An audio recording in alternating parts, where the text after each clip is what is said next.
Hi friends, hello, welcome to model ideas. ఈ వీడియోలో వచ్చేసి మన central government RRB railway recruitment బోర్డులో ఉద్యోగాల గురించి ఈ వీడియో చేస్తున్నాను. అయితే ఇప్పుడు ప్రస్తుతానికి అంటే తెలంగాణ, ఆంధ్రప్రదేశ్ రాష్ట్రంలో కొంతవరకు స్టేట్ ఉద్యోగాల సంఖ్య తగ్గిందని చెప్పాలి.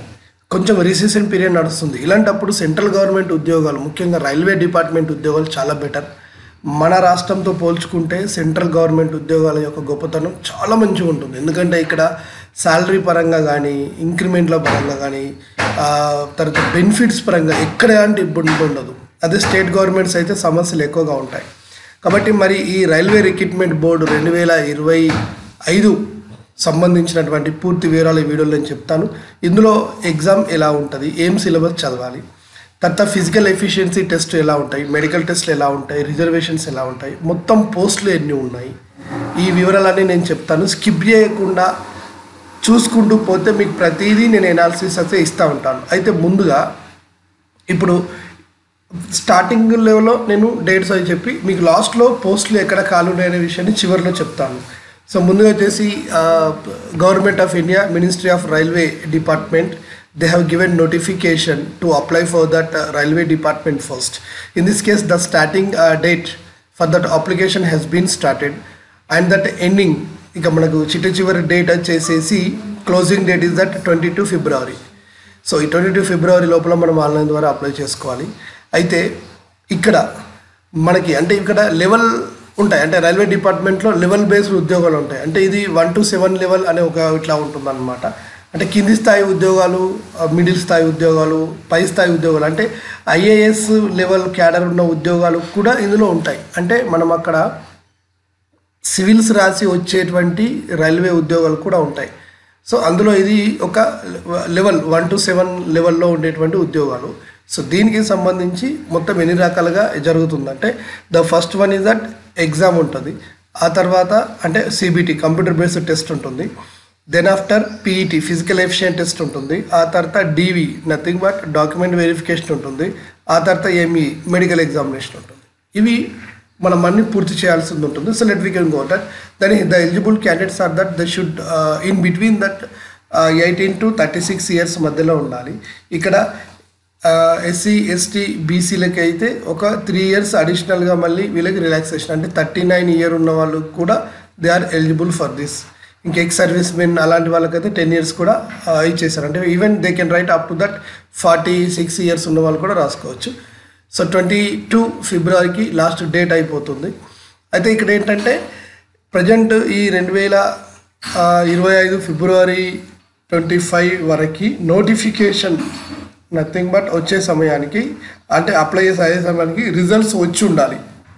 అంటే ఎలిజిబిలిటీ ఏంటంటే ఇక్కడ 10th intermediate, nothing but IIT, diploma ఇలాంటి వాళ్ళ దీనికి ఎలిజిబుల్. అంటే ఇది పూర్తి చేసిన వాళ్ళు, హయ్యర్ ఎడ్యుకేషన్ ఉన్నా ఓకే. అయితే ఈ లెవెల్లో రిజల్ట్ అనేది కంపల్సరీగా ఈ టైం లోపల రావాలి. అలాంటి వాళ్ళు ఎలిజిబుల్, అట్లా గుర్తుపెట్టుకోవాలి. అంటే ఇప్పుడు ప్రజెంట్ ఒక పిల్లగాడు ఇంటర్మీడియట్ సెకండరీ అవుతున్నాడు, వాడికి 18 ఇయర్స్ ఉన్నాయి, ఎలిజిబులే. కానీ ఈ 22 ఫిబ్రవరి వరకు 25 వరకు రిజల్ట్ వస్తుంది అంటే రాదు. సో ఇలాంటి వాళ్ళు నాట్ ఎలిజిబుల్ అని చెప్తున్నారు అనమాట. ఓకే, తర్వాత ఆన్లైన్లో అప్లై చేసేటప్పుడు we should go with that mobile number and particular email ID. So these are important. So ఇంకా మెడికల్ ఫిట్నెస్ టెస్ట్ కూడా కంపల్సరీగా ఉంటుందని చెప్పుకున్నాం.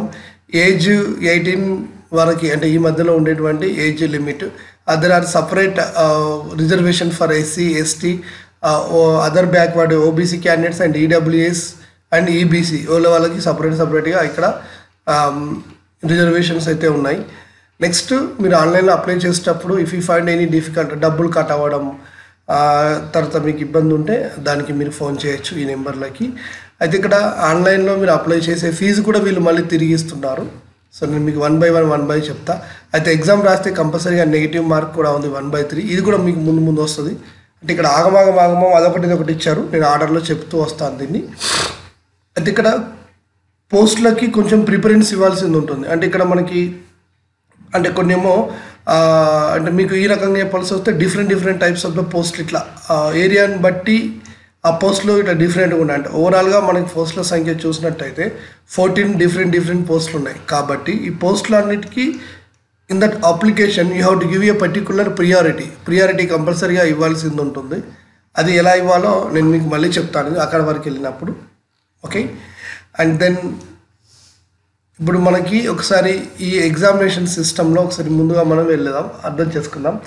ఇక్కడ ఫీ తీసుకున్నట్టయితే ఫర్ దోస్ ఎస్సీ ఎస్టీ ఎవరైతే ఉంటారో వాళ్ళకి ఫీ మళ్ళీ రిటర్న్ అవుతుంది. అంటే మీరు ఎగ్జామ్ రాస్తే మీరు కట్టిన ఫీజు మళ్ళీ మీకు ఇచ్చేస్తారు. ఇచ్చే ప్రాసెస్ కూడా పెట్టారు ఎట్లా ఇస్తాను అనేది. ఇక మెడికల్ స్టాండర్డ్లో వచ్చేసి they check our eyes mostly. So ఫిజికల్గా ఎలాంటి ఇబ్బంది లేకుండా అది అంటే వికలాంగులు దీనికి నాట్ ఎలిజిబుల్ ఎందుకు అంటే ఇది 1 కిలోమీటర్ రన్నింగ్ అవి ఉన్నాయి కాబట్టి ఫిజికల్ ఎఫిషియెంట్ టెస్ట్లో వాళ్ళు కష్టంగా నాట్ ఎలిజిబుల్ అని చెప్పాలి. ఇది ఈ ఉద్యోగులకి. ఇక డిస్టెన్స్ విజన్ ఇవన్నీ ఆర్డర్లు అంటే మెడికల్కి సంబంధించినటువంటి టెస్టులు చేస్తారు, అందులో కూడా పాస్ అవ్వాల్సి ఉంటుంది. తర్వాత వచ్చేసి ఇందాక నేను చెప్పాను కాబట్టి ఎస్సీ ఎస్టీ అయితే 5 years రిలాక్సేషన్, ఓబీసీ అయితే 3 years రిలాక్సేషన్ అయితే ఇందులో ఉంటుంది. అంటే 36+3 అనేది బీసీలకి, 36+5 అనేదేమో ఎస్సీ ఎస్టీలకి. అడిషనల్గా ఇంకా ఎక్స్ సర్వీసెస్మెన్ వాళ్ళకైతే ఇట్లా 6 years 5 years అట్లా వీళ్ళకి ఉంది. ఓకేనా. నెక్స్ట్ వచ్చేసి ఈ ఎన్సీఎల్ అంటే కన్ఫ్యూజ్ అవ్వకండి, నాన్ క్రిమి లేయర్ వాళ్ళది, అంటే వీళ్ళకి అడిషనల్గా అన్నమాట. తర్వాత వచ్చేసి ఈడబ్ల్యూఎస్ వీళ్ళందరికీ రిలాక్సేషన్ అలౌడ్. ఓకే, ఇక్కడ నుంచి వచ్చేసిన తర్వాత ఇక మనం అప్లై చేసుకోవడానికి పోస్టులకి ఎగ్జామినేషన్ ఫీ ఎంత అంటే for the people of that SC ST కాకుండా అంటే బీసీలకు కానీ ఓపెన్ కేటగిరీ వాళ్ళకి కానీ వీళ్ళందరికీ వచ్చేసి 500 rupees. ఓకేనా. ఎగ్జామ్ అయితే రిటర్న్ చేస్తారు. ఎస్సీ ఎస్టీ ఇలాంటి వాళ్ళకి మైనారిటీ కమ్యూనిటీ, తర్వాత ఈబీసీ ఎకనామికల్ వీకర్ సెక్షన్స్ ఎవరైతే ఉంటారో వీళ్ళకి వచ్చేసి 250 rupees. ఓకే, సో ఇదన్నమాట. వీళ్ళకి ఎగ్జామ్ రాస్తే మళ్ళీ రీఫండ్ అవుతుంది. సో తర్వాత ఎకనామికల్ వీకర్ సెక్షన్ వాళ్ళు ఎవరైతే బిలో 50,000 ఉంటారో యాన్యువల్ ఇన్కమ్ వాళ్ళకి మాత్రమే ఈ మనీ అనేది రీఫండ్ అనేది అవుతుంది. ఇలా తీసుకున్నారు. ఒకవేళ మనీ రీఫండ్ కావాలంటే మీరు చెల్లించిన విధానం ఫోన్పే కానీ క్రెడిట్ కార్డు కానీ చెల్లిస్తే మళ్ళీ తిరిగి అదే ప్రాసెస్లో చేస్తారు. బట్ మీరు చెల్లించే అమౌంట్ మీకు తిరిగి రాకపోతే you can contact these numbers. This belong to that banking numbers. ఎస్బీఐకి సంబంధించినటువంటి మీరు ఇక్కడ మెయిల్ చేయడం కానీ చేయొచ్చు. దీని స్క్రీన్ షాట్ తీసుకొని పెట్టుకోండి. ఇకపోతే రిజర్వేషన్స్ ఆర్జెంటల్స్ ఆల్రెడీ దేశవ్యాప్తంగా చర్చ జరుగుతున్నటువంటిది. ఇకపోతే ఇప్పుడు మీకు అసలు సిసలైందని చూపిస్తాను examination recruitment process. So there are the different levels. There are 4 levels in the recruitment process. The first one is that CBT entrance examination. So there must be a computer entrance examination which consists of 100 marks and they allot only 90 minutes time. So within that 90 minutes time you need to complete that 100 questions.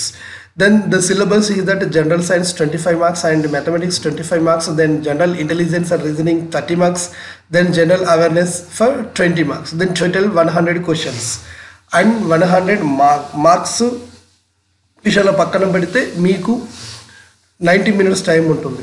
Here there is a negative marking for 1/3. Suppose మీరు wrong 3 questions wrong చేస్తే 1 mark తీసేస్తారు. ఇక pass మార్కులు ఎంత అని అంటే unreserved category వాళ్ళకి EWS వాళ్ళకి 40%, ఓబీసీ వాళ్ళకి వచ్చేసి 30%, ఎస్సీ ఎస్టీ వాళ్ళకి 30. సో ఇట్లా పాస్ అవ్వాలి. అంటే 30 మార్కులు అయితే వీళ్ళు పాస్ అవుతారు. కానీ ఉద్యోగం రాదు, ఎందుకంటే మెరిట్ తీసుకోవడానికి ఉపయోగపడుతుంది. కాకపోతే మెరిట్లో ఉంటాడా అనేది తెలియదు, హైయెస్ట్ మార్క్స్ తెచ్చుకోవాలి. So first is that is one is that CBT computer based test. ఇందులో మళ్ళీ మ్యాథమెటిక్స్ జనరల్ సైన్స్ సిలబస్ ఏంటి నేను చెప్తా. ఇక ఇది పాస్ అయినాక వాళ్ళ రిక్రూట్మెంట్ బేస్లో మెరిట్ లిస్ట్ పెడతారు. మెరిట్ లిస్ట్ పెడితే then you are eligible for physical efficiency test, that is called PET. ఈ ఫిజికల్ ఎఫిషియన్సీ టెస్ట్లో పీఈటీలోకి మనం వచ్చిన తర్వాత ఇక్కడ ఏం చేస్తారు అని అంటే కొంచెం వెయిట్ వెతుకొని పోవాలి, అది ఉంటుంది. అంటే ఏంటంటే ఫిజికల్ ఎఫిషియన్సీ టెస్ట్లో వచ్చేసి మేల్ అయితేనేమో 30 kg ఇసుక. సో ఒక మూట ఇట్లా ఇసుక ఉంటుంది, 30 కిలోల ఇసుక ఉంటుంది. ఈ మూటను ఎత్తుకొని 100 meters పరిగెత్తాలి. అది 2 నిమిషాలలో వెళ్ళిపోవాలి. సో ఇది కొంచెం ప్రాక్టీస్ చేస్తే వస్తుంది. అంటే 35 కిలోల ఇసుక బ్యాగ్ని ఎక్కడ పెట్టుకుంటావో మీ ఇష్టం. 100 meters డిస్టెన్స్లో ఉండేటువంటి ఏరియాని మనం పోవాలి. అది 2 నిమిషాల టైంలో ఇస్తారు. సింగిల్ అటెంప్ట్, ఒకేసారి పాస్ అవ్వాలి. ఇది అయిపోయిన తర్వాత ఇది క్వాలిఫై అయిన వాళ్ళకి రెండో టెస్ట్ కూడా ఉంటుంది. సెకండ్ టెస్ట్ ఏంటంటే కిలోమీటర్ దూరాన్ని 4 నిమిషాల 15 సెకండ్లలో చేరుకోవాలి. 1 కిలోమీటర్ అంటే 1000 మీటర్స్ దూరాన్ని 4 నిమిషాల 15 సెకండ్లో చేరుకోవాలి. ఇది మేల్కి ఉంటుంది. నెక్స్ట్ ఫీమేల్ విషయంలో తీసుకున్నట్టయితే 20 kg వెయిట్, అంటే అబ్బాయిలు 35 kg అయితే అమ్మాయిలకు వచ్చేసి 20 kg వెయిట్ని అదే 2 నిమిషాల్లో 100 మీటర్ పరిగెత్తాలి. అంటే వీళ్ళకి డిస్టెన్స్ సేమ్, టైం సేమ్, కాకపోతే వెయిట్ తక్కువ.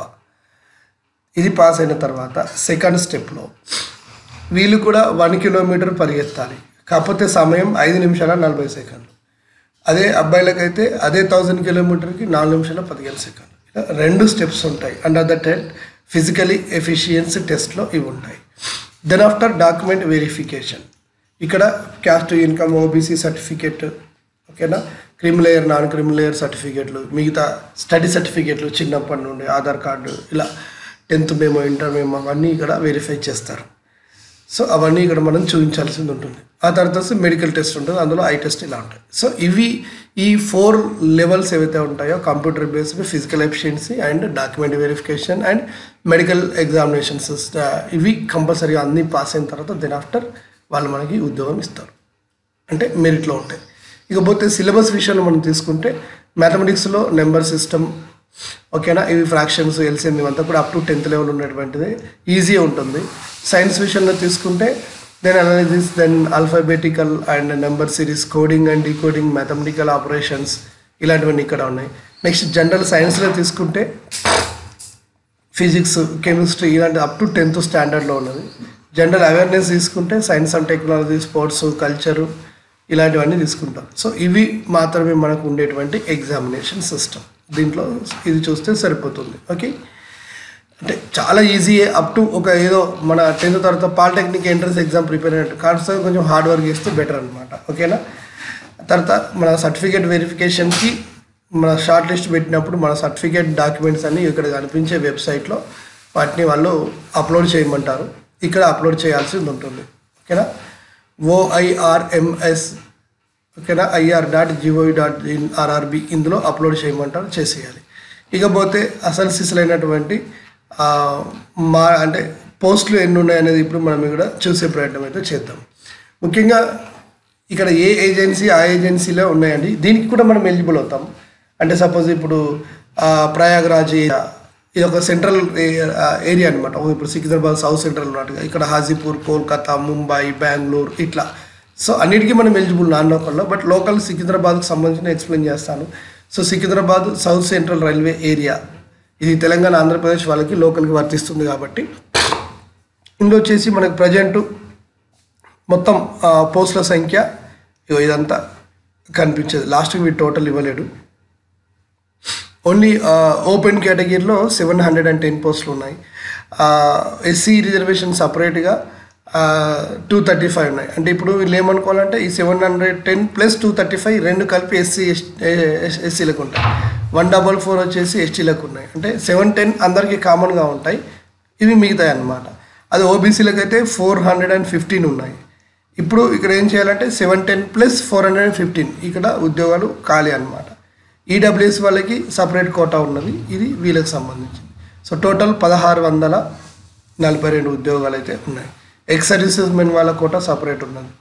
ఇప్పుడు దీంట్లో ఏమేమి ఉన్నాయి అని అనుకుంటే, అంటే మళ్ళీ ఇలా కూడా మంచిర్యాల ఏరియాలో, ఓకేనా, మెకానికల్ ఏరియా, అంటే మనం చూసుకున్నట్టయితే మెకానికల్ ఏరియా పోస్టులు ఉన్నాయి. మెకానికల్,